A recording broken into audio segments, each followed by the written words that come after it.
Mereka mengeja larangan mengemis. Cerpen Ahmad Tohari, Kompas 15 September 2019. Mereka 5 anak tanggung dan hanya Gupris yang perempuan. Kelimanya jarang mandi dan lebih jarang lagi berganti pakaian. Di antara mereka, Gupris yang paling banyak bergerak dan usil. Juga cerewet. Hanya Gupris pula yang pernah bersekolah meski hanya sebentar. Dan sekarang kelima anak itu telah berlompatan ke atas bak truk tak berdinding yang mulai bergerak meninggalkan pangkalan. Setiap pagi mereka berkumpul di pangkalan truk yang dikelilingi warung-warung. Paling banyak warung nasi. 4 anak laki-laki memang selalu tidur di situ. Di lantai emper warung yang sudah tutup atau di mana saja sesuka mereka. Di malam hari mereka sudah terbiasa dengan banyaknya nyamuk. Tetapi mereka sering tidak bisa tidur ketika perut lapar. Gupris tidak ikut tidur jadi gelandangan di pangkalan. Dia lain. Dia punya rumah kecil di belakang pangkalan. Ada emak, tapi tidak ada ayah. Jam 3 pagi adalah waktu yang paling dibenci Gupris. Dia sering terbangun oleh bau wangi. Dia sering melihat emaknya dini hari sudah mandi, berdandan pakai bedak dan bergincu. Lalu mengambil keranjang tenteng dan bilang mau belanja ke pasar. Pada mulanya Gupris tidak peduli, tapi kemudian dia jadi benci karena emaknya selalu pulang dengan keranjang kosong. Menornya sudah berantakan. Gupris benci dan makin benci. Jadi sekarang tiap jam 2:30 pagi dia bangun dan pergi ke pangkalan, bergabung dengan 4 teman sebelum anaknya pulang. Gupris dan keempat temannya duduk bersila di atas bak truk kosong yang meluncur menuju pabrik semen. Truk itu besar sekali, jumlah rodanya 14, baknya berlantai baja, tidak berdinding. 1 anak main gendang kecil, 1 anak main kecrek, dan 1 lagi main gitar butut. Jadi ada panggung dangdut berjalan. Para sopir truk tidak pernah marah meskipun 5 anak jalanan itu sering bikin berisik dengan memukul-mukul lantai bak. Gupris biasanya nyanyi dangdutan, tapi kali ini dia lebih suka asyik dengan HP-nya. Dia suka-suka nonton gambar cabul. Rambut Gupris masih dikucir 2. Mendekati perempatan Karangasu, Gupris bangkit dan berdiri oleng. Dia mengajak keempat temannya bersiap turun. Bila mereka beruntung, lampu di perempatan pas menyala merah. Tapi kali ini tidak. Maka seorang anak yang tidak sabar terjun lewat sisi samping. Dia terbanting dan langsung mengaduh. Gupris lari ke depan untuk memukul-mukul atap kabin truk. Akhirnya truk berhenti setelah menyeberang perempatan. Sopirnya melongok ke belakang, tapi tidak marah. 4 anak melompat turun. Mereka mau menolong temannya yang duduk kesakitan. Tapi kendaraannya sangat ramai. Gupris bertindak, bergerak ke tengah jalan. Dia mengangkat tangan tinggi-tinggi dan minta peluang untuk menyeberang. Panas matahari pun mulai menyengat. 5 anak tanggung yang jarang mandi itu berjalan menyingkir dari perempatan. Yang 1 dituntun menuju tempat yang terlindung dan ditinggal sendiri di sana. Gupris mengajak 3 teman kembali ke sudut perempatan. Gendang dari pipa paralon dengan membran karet ban mulai berdebar. Kecrek dan gitar butut mulai berbunyi. Gupris pun siap untuk dangdutan. Tetapi tiba-tiba dia berhenti bergerak. Dia melihat sesuatu. Ada yang berubah di sudut perempatan itu. Di dekat mereka telah terpancang sebuah papan pengumuman. Tulisannya hitam di atas papan kayu bercat putih. Berbeda dengan teman-temannya yang tidak tertarik karena tidak bisa membaca. Gupris lain.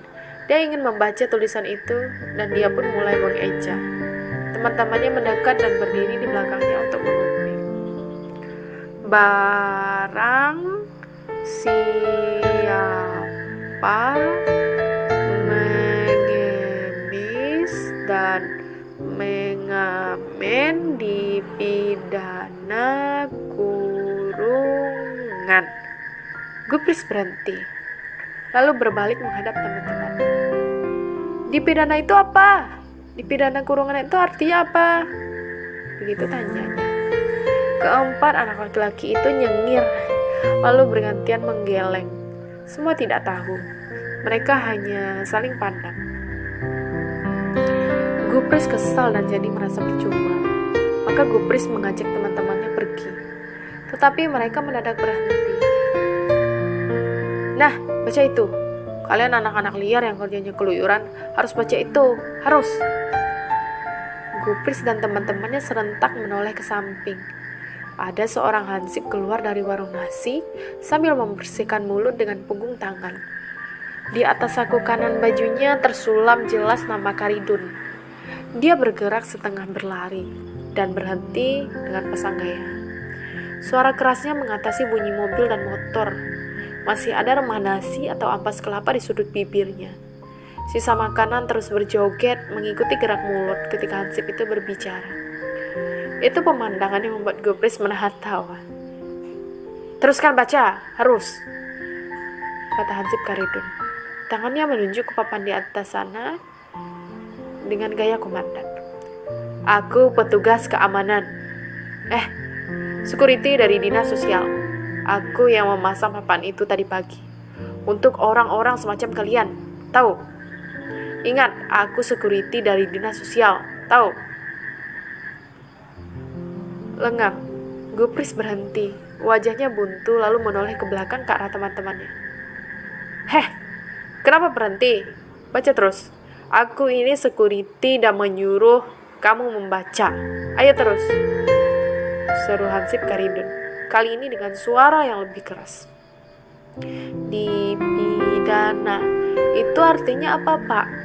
Tanya Gupris dengan gaya yang biasa saja.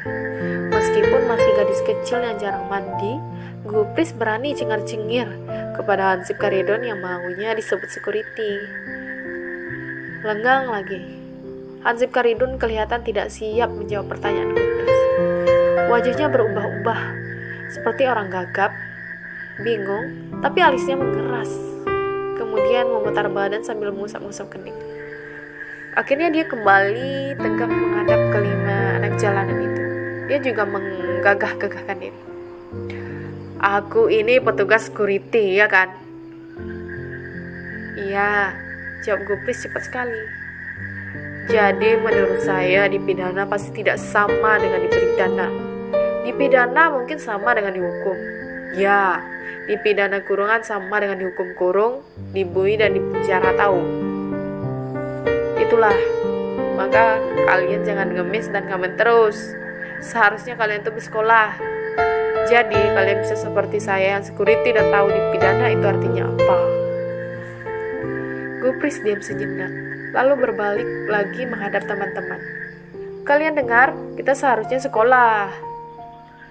Sekolah dapat uang apa tidak? Tutuk seorang anak. Ada Sar.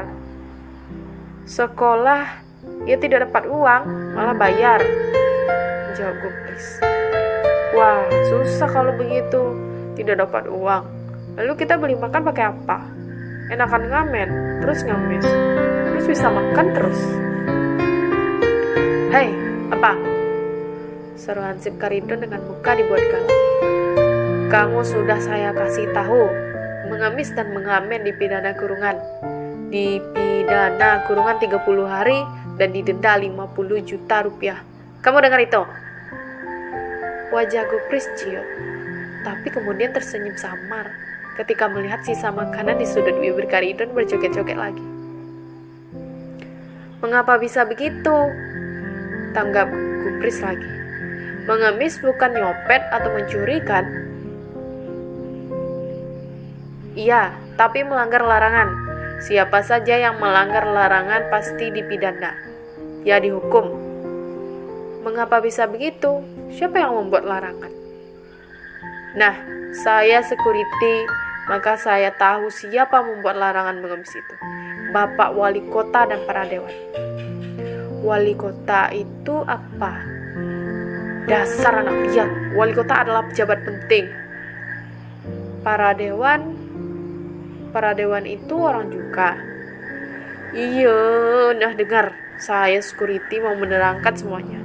Dewan itu wakil rakyat, jadi wakil kalian juga. Alis gubris merapat. Bingung dia. Tapi setidaknya dia sudah tahu. Dewan itu sejenis manusia juga. Dan mereka bersama wali kota membuat larangan. Siapa mengemis dan mengamen dipidana kurungan. Iya, kami mengemis dan mengamen setiap hari. Tapi kami belum pernah dihukum. Gubris nyengir dan 4 temannya tertawa. Oh, jadi kalian minta dihukum ya? Karidun sibuk mencari HP di sakunya. Mulutnya komat-kamit dan ampas itu belum tanggal juga dari sudut bibirnya. Gubris dan keempat temannya tertawa lagi. Tunggu ya, saya akan panggil mobil Satpol PP buat menggaruk kalian. Tunggu saja, saya security yang mau manggil Satpol PP. Jadi mereka akan segera datang. Satpol PP itu apa ya Pak? Gubris menatap Karidun, tapi tak ada jawaban. Ketika Karidun sibuk ber-HP, Gubris berbalik menghadap ke teman-temannya. Dia berbisik-bisik. 4 temannya mengangguk bersamaan. Mereka kemudian melirik ke samping. Lampu jalan sedang menyala merah. 2 truk besar yang kosong dengan bak terbuka dan 1 mobil bagus berhenti. Lampu berganti menyala kuning lalu hijau. Gubris bergerak paling cepat mengikuti yang lain. Mereka melompat cekatan seperti ngunyuk. Naik ketika truk besar dengan bak tanpa dinding itu mulai bergerak. Mereka kemudian ramai-ramai melambaikan tangan kepada Hansip Karidun. Hai, Pak Hansip, kami mau ke Tegal, terus ke Cirebon, terus kalau mau menghukum kejar kami ke sana ya Pak. Gubris berseru sekerasnya sambil tertawa tergelak. Keempat temannya berjoget ria di atas truk yang terus berlari. Suara Gubris terus terdengar, tapi makin lama makin sama. Truk pengangkut semen itu terus menjauh ke utara menuju Tegal. Perempuan Karangasu tetap ramai, tetapi telah ditinggalkan oleh Gubris dan 4 orang temannya. Ketika anak jalanan yang masih bocah itu telah pergi berkelana, mereka akan keluyuran Tegal, Cirebon, atau entah di mana lagi. Hansip Karidun masih berdiri di sudut perempatan. Dia lama menatap papan pengumuman larangan mengemis yang baru dipasangnya tadi pagi. Oh, begitu dipasang papan berukuran 60 x 100 cm itu, langsung terbukti kemampuannya. 5 anak jalanan telah menyingkir dari perempatan Karangasu. Hansip Karidun bangga karena merasa telah melaksanakan tugas dengan baik. Atau entahlah, karena bayangan wajah Gubris yang imut-imut dengan 2 kepang rambut terus hadir di rongga mata.